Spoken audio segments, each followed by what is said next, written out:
Starting a new MMO can be daunting with everything you need to learn, and Guild Wars 2 is no different, but with this video, you'll learn everything you need to know to get started in Tyria, starting from creating your character to PvE, PvP, and everything in between. So let's head in.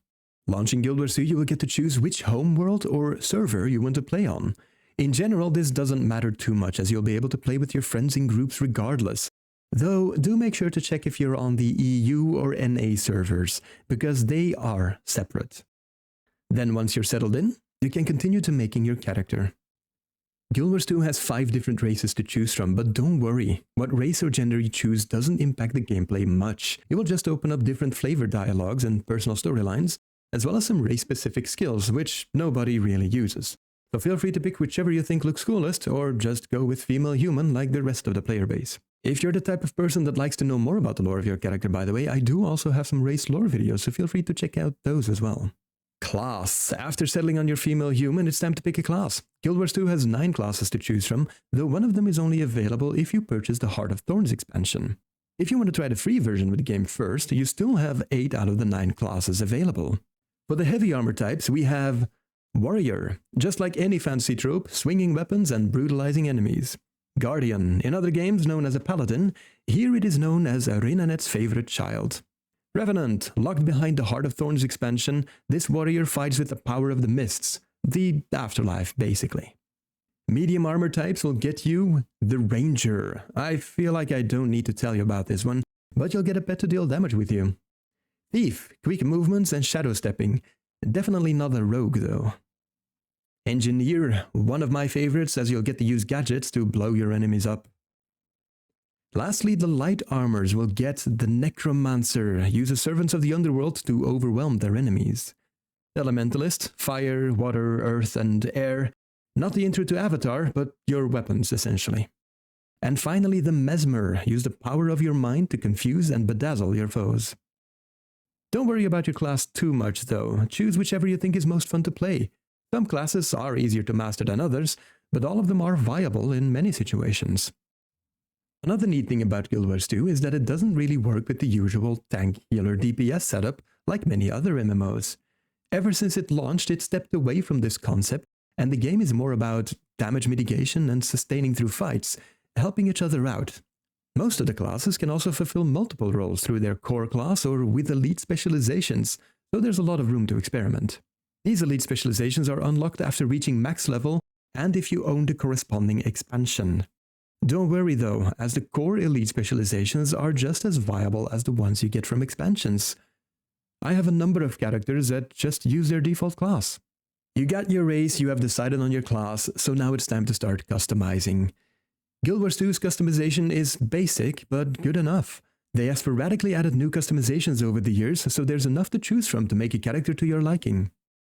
Here you also select your background, which alters the storyline just to flavor, and get to pick a name. You can go for first and last name as well, which is pretty neat. After this, you'll get a short intro cinematic depending on your background, and you'll be put in the first example of Guild Wars 2 storytelling, your personal instance.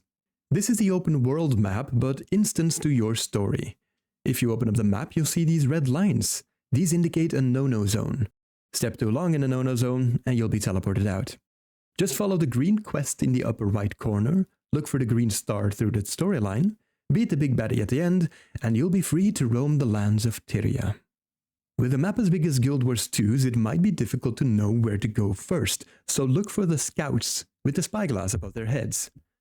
They'll tell you more about the immediate region, what is going on, and what you can do to help out. Do note that questing in Guild Wars 2 doesn't really work the same as in most MMOs. You don't go and talk to quest givers to then do their quests. Guild Wars 2 works more dynamically. Heading near a heart area, which is a questing area in Guild Wars 2, a summary will pop up in the upper right corner of what you can do to complete this quest, and is essentially a combination of things. Kill creatures, tend to crops, tend to animals. Completing a heart area will grant you experience, money, and a currency known as karma. Having completed the heart, the nearby NPC will become a vendor, where you can spend some of the earned karma to boost your equipment slightly. As you level up, your personal story will develop as well, and as you reach certain levels, more and more story will become available. You can tell when this happens by the green star in the upper right corner of your screen. You can also check a summary of your storyline by going to your hero panel, default H, and then go to the section Story. I'd advise you to keep up with your storyline, as it's a good way to stay up to date with what's going on, as well as get some level appropriate loot. Questing and personal storyline isn't the only way to get experience, however. Almost everything helps you progress. Exploring the map, gathering materials, reaching vantage points called vistas, or even just doing jumping puzzles, crafting professions. These are all ways to level up. You can also open up your map and check the upper left corner. Here you can track how many hearts, points of interests, vistas and hero points you have unlocked on this map before you complete it. Hero points are used to buy skill points in the hero screen to make your characters stronger, and are oftentimes slightly stronger enemies or a unique area you can interact with. Completing a map fully gives a large chunk of experience as well as some rare materials. While you're out exploring, you may have a dynamic event pop up as well. These are usually indicated with an orange circle on the minimap and orange objectives on the right side of your screen. These are a great way to level up and can pop up anywhere. A lot of these even chain into other events, so it's worth sticking around the NPCs after clearing an event to see if anything follows up. After each event, you will get experience based on your contribution: bronze, silver, or gold.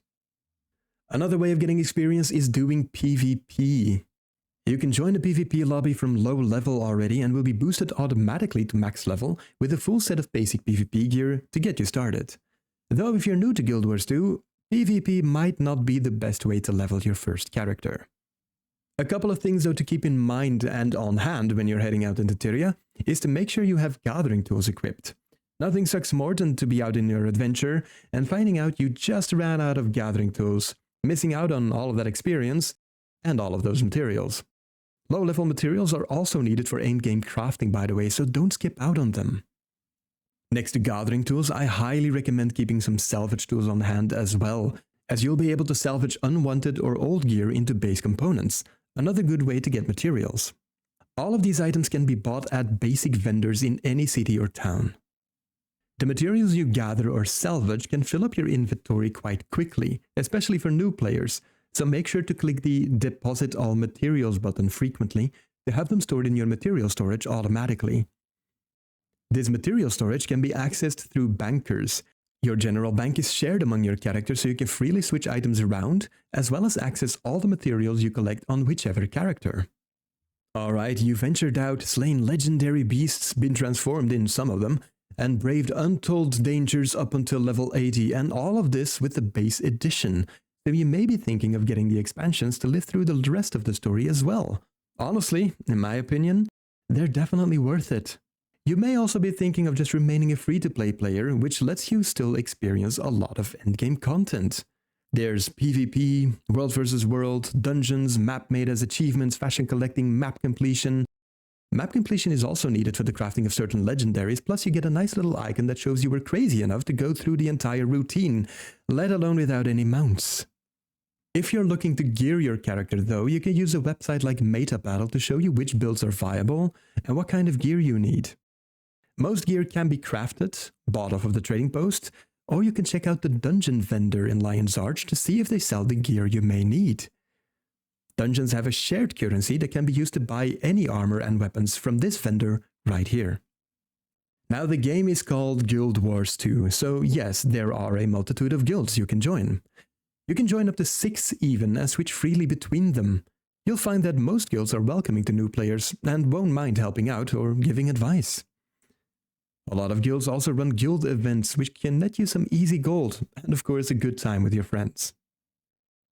PvP is also a thing you can now enjoy in Guild Wars 2, as you know the game and your character a bit better. The PvP button is at the top of your screen, and right next to it is the World vs. World button in case you're really into some chaos.